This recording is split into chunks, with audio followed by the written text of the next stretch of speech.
global level study by the Food and Agricultural Organization of the United Nations says that 1/3 of food, roughly 1.3 billion tons, is wasted every year. Yes, but it's also estimated that about 815 million people in the world are suffering from chronic undernourishment. Yeah, so for this week's podcast on English.com Business Podcast, we're looking at organisations who are addressing the difference. Yes.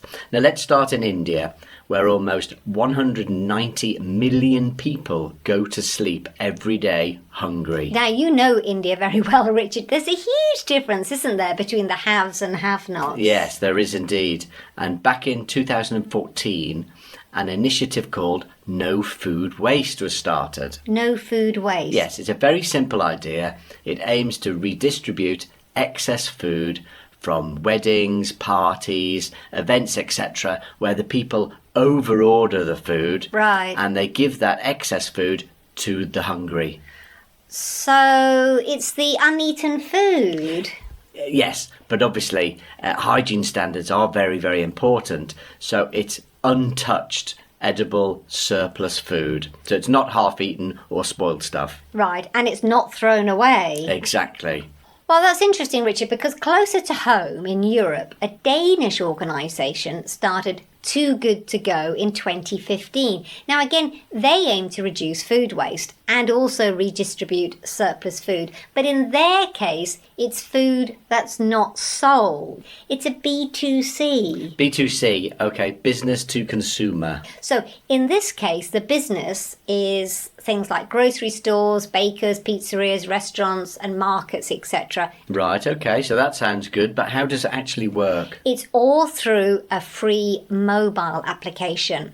The retailers display on the app what sort of food, baked food, meals, any kind of produce, etc., is available within a certain radius and a specified time slot, usually of 30 minutes or more.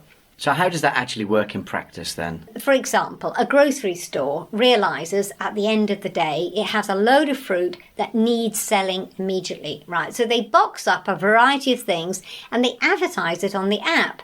They give the weight of the box, the original price the fruit goes for, and the reduced price. Right. So a local customer sees that it's available from, let's say, 5 to 5:30 p.m. They want the box, they pay over the phone, and then they go and collect it. Yeah, so the grocer doesn't throw the food away and the customer gets a good deal. Yeah. Everyone's happy. Yeah, however, the customer doesn't know exactly what's in the box. It's a bit of potluck. Sounds simple.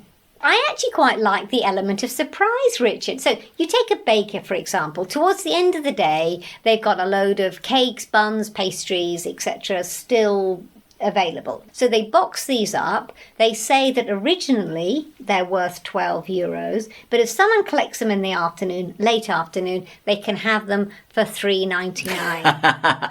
That reminds me of when I was a lad, coming home from school, I used to pop into the baker's shop and they used to give me free Staleys, which they hadn't sold during the day. Well, hopefully this food isn't actually stale. But yes, I mean, everyone's been benefiting, So I think if you have a business that sells produce with a use-by date, then I think you should check out the app. Yes, so the consumers save money and it prevents waste. So everyone's happy.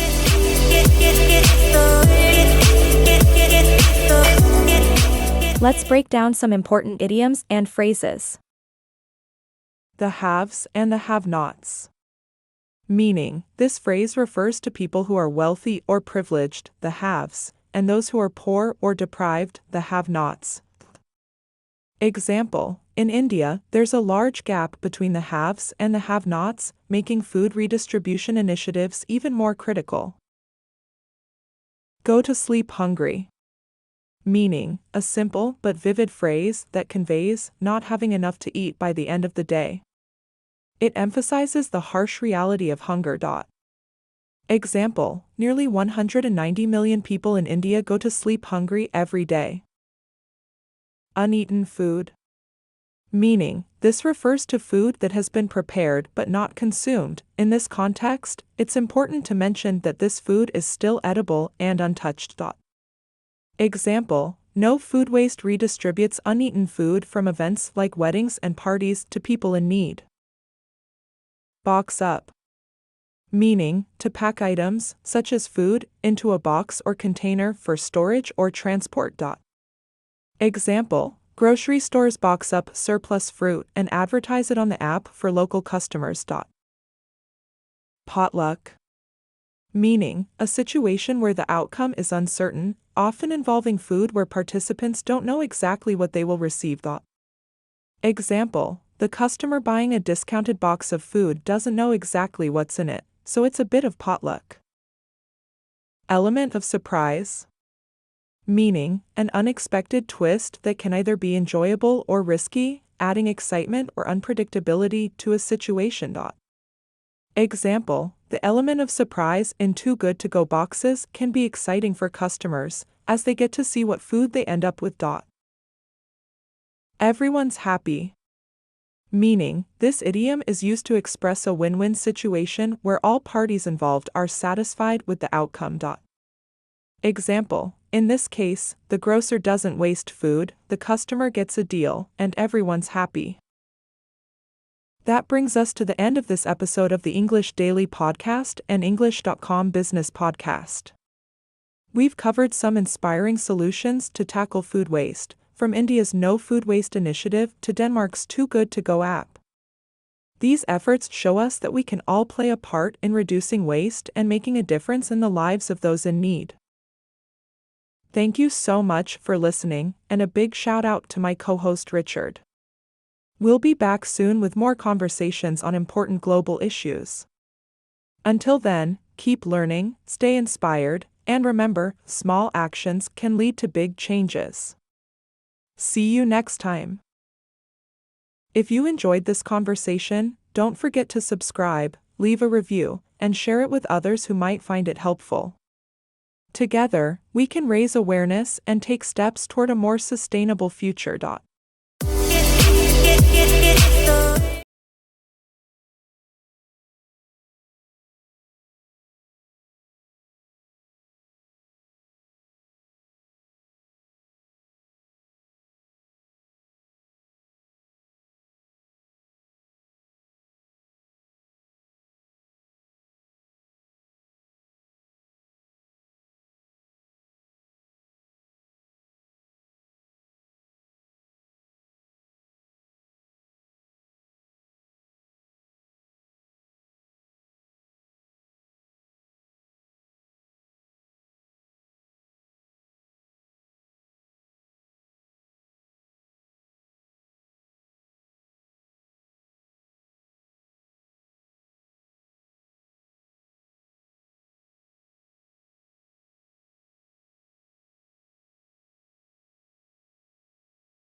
Thanks for tuning into English Daily Podcast. We hope you enjoyed today's episode and learned some useful idioms and expressions to enhance your English skills. Remember, stories aren't just for entertainment, they're powerful tools for language learning. If you found this episode helpful, be sure to subscribe and hit the notification bell so you never miss an update. We'd love to hear from you. Share your thoughts or practice sentences using the phrases we covered in the comments section below. Until next time, keep practicing, stay curious, and let's make learning English a part of your daily routine.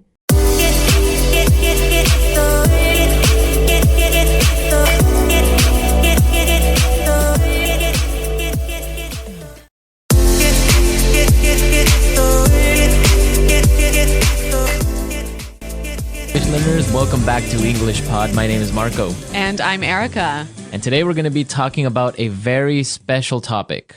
That's right. This topic was actually suggested by one of our listeners. Exactly. So keep those comments coming because we want to create lessons that you need, that you want. Exactly.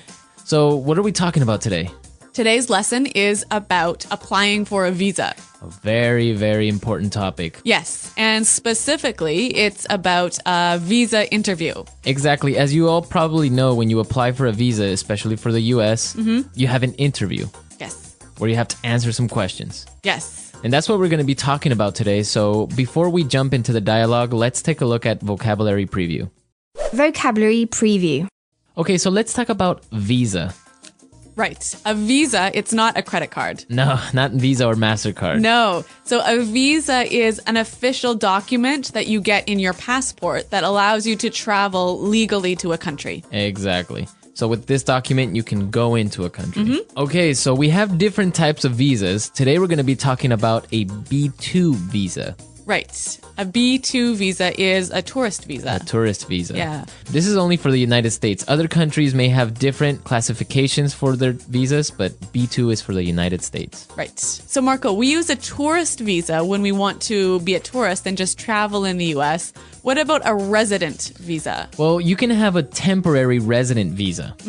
Like, for example, an F1. Yep. An F1 is for foreign exchange students who go and live in the States maybe for a year or do a MBA for 2 years or 3 years. So that's an F1 visa. You can also get a J1 visa, which is a temporary exchange visitor. Okay. So it could be to maybe do some temporary work for 2 or 3 months and then go back to your country. So basically, a resident visa allows you to live in that country. Yeah, you can live in that country legally for a determined time. Okay, so let's listen to our dialogue. Where are we going to be exactly? In this dialogue, we're going to hear two people, a visa officer and a person who's applying for the visa. Now, the person who's applying for the visa has an accent, right? Yes. But this is really good practice for helping you to understand people with different accents. Exactly. So let's listen to the dialogue and then we'll come back and explain all the great vocabulary.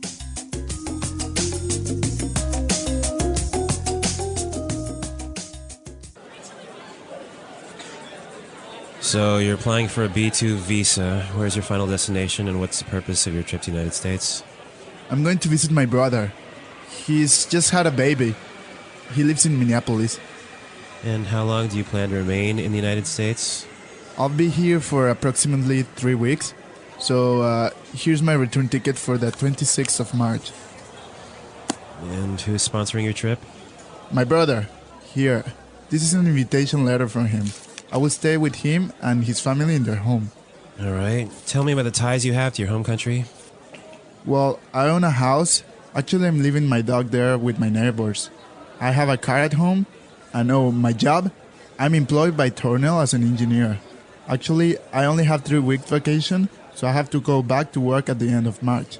And what evidence do you have that you are financially independent? Well, I do have assets in my country. Like I said, I own a house, and see, here's a bank statement showing my investments and my bank balance.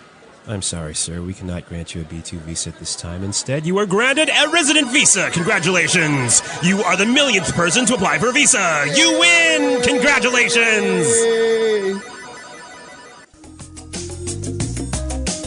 All right, what a lucky guy. He applied for a tourist visa and now he's getting a resident visa. Yeah, that's great. But does this really happen, No. Marco?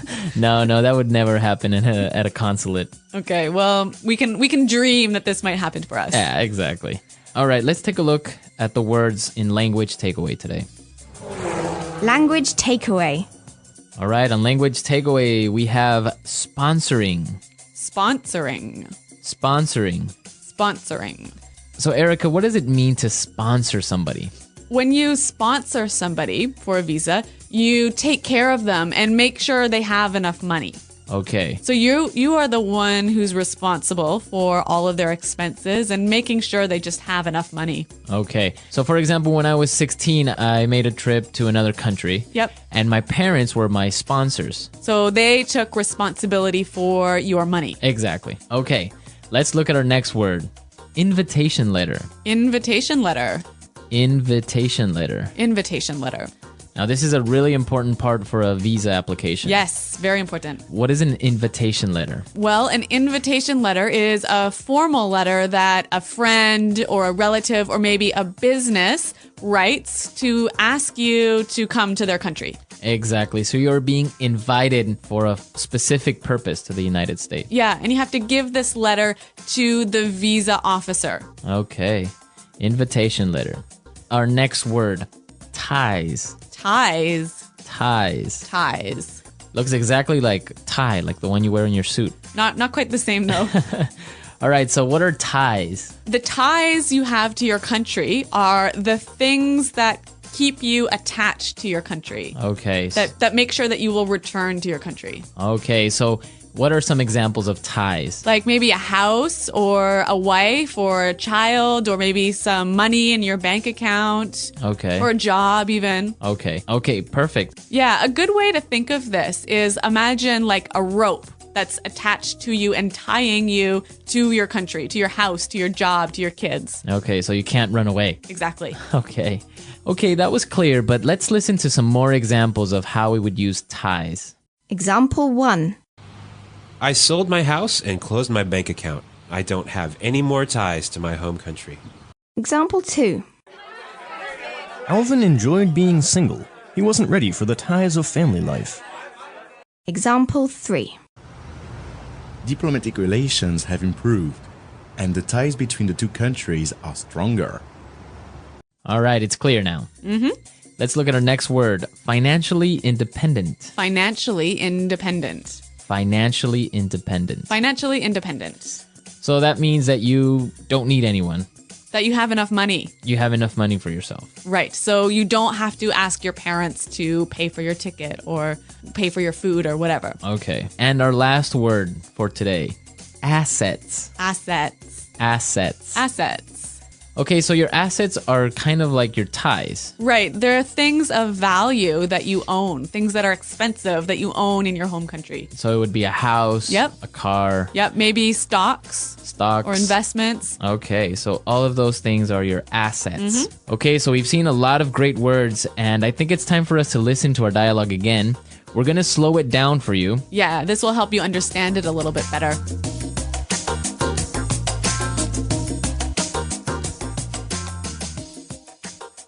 So, you're applying for a B2 visa. Where is your final destination, and what is the purpose of your trip to the United States? I'm going to visit my brother. He's just had a baby. He lives in Minneapolis. And how long do you plan to remain in the United States? I'll be here for approximately 3 weeks. See, here's my return ticket for the 26th of March. And who is sponsoring your trip? My brother. Here, this is an invitation letter from him. I'll stay with him and his family in their home. All right. Tell me about the ties you have to your home country. Well, I own a house. Actually, I'm leaving my dog there with my neighbors. I have a car at home and my job. I'm employed by Tornell as an engineer. Actually, I only have 3 weeks vacation, so I have to go back to work at the end of March. And what evidence do you have that you are financially independent? Well, I do have assets in my country. Like I said, I own a house. And see, Here's a bank statement showing my investments and my bank balance. I'm sorry, sir. We cannot grant you a B2 visa at this time. Instead, you are granted a resident visa. Congratulations! You are the millionth person to apply for a visa. You win! Congratulations! Yay!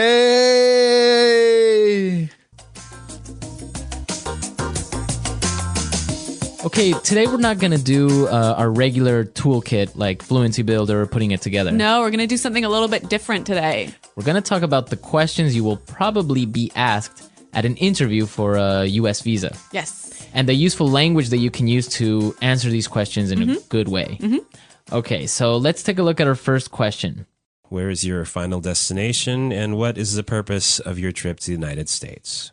Where is your final destination, and what is the purpose of your trip to the United States? So this is probably going to be the first question the interviewer is going to ask you. Yeah, so Marco, I know you have a lot of experience with US visas. How should we answer this question? Well, it depends on what you're doing, right? Right. So if you're a tourist, you would say, I'm going on vacation to New York or anywhere. Also, if you're visiting a family member, like in our dialogue, you would say, oh, I'm going to visit my sister or my brother or my cousin. If you're applying for a business visa, then you would say, oh, I'm going to visit a company or etc. Right. So you just have to say why you are going to the States. Now, is it important to be really specific? Yeah, the more specific you are, it's probably better. So if you can name the state and the city where you're going, it's much better. Okay. All right. Well, let's listen to our next question. How long do you plan to remain in the United States? How long do you plan to remain in the United States? Okay, so this is a really important question also because in your application, you have to put how long you plan to stay in the US. Right. It's a pretty straightforward answer. 2 months, 1 month, 3 weeks. Right. But you just have to make sure that your answer matches what's written in your application form. Yeah. Exactly. Okay, now let's take a look at our last question. Tell me about the ties you have to your home country. Tell me about the ties you have to your home country. Well, I think this is maybe the most important question that they'll ask you, right? Yeah, this is the most important question. This is what the interviewer is most interested in. Okay, so why is he interested in this? Because he has to be sure that you will not become an illegal immigrant to the United States. So that you will return to your home country. Exactly. He or she has to be convinced that you're going to return to your home country. So how can you convince him? Basically by demonstrating your ties. So showing the things that will pull you back to your home country. So if you take documents to support this, bank statements, maybe a copy of your mortgage. Yep, like maybe your wedding certificate. I don't know, even a letter from your office, from your job. So that shows that you have to return to your work. The more things you bring, the better, even though the interviewer might not ask for the documents. Okay, it's better to be safe, right? Exactly. So come with a huge file full of things. Exactly. Yeah. I've had friends who've arrived to the embassy with a huge file of documents and weren't asked to show any of the documents. All right. But other interviewers will maybe ask for it. Okay, so now let's listen to the dialogue again. And you'll hear how our traveler answers these questions.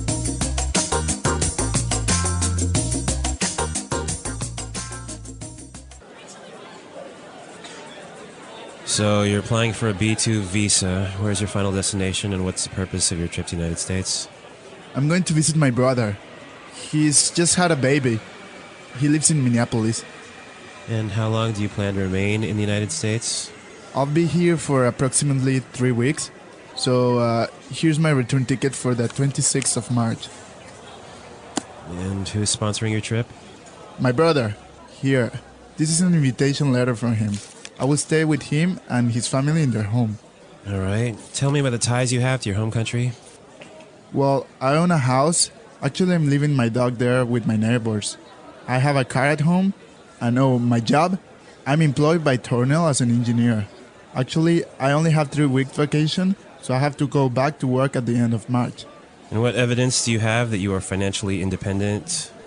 Well, I do have assets in my country. Like I said, I own a house, and see, here's a bank statement showing my investments and my bank balance. I'm sorry, sir. We cannot grant you a B2 visa at this time. Instead, you are granted a resident visa. Congratulations! You are the millionth person to apply for a visa. You win! Congratulations! Yay!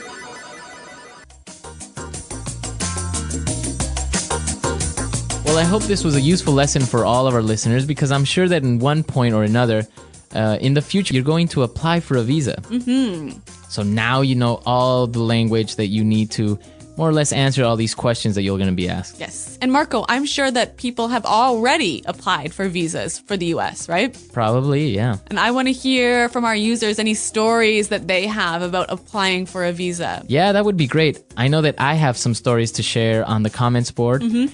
And we want to hear your questions and comments and any suggestions. So visit our website at englishpod.com and Marco and I will be there to respond to you and answer your questions. Well, everyone, thanks for listening, and until next time, goodbye.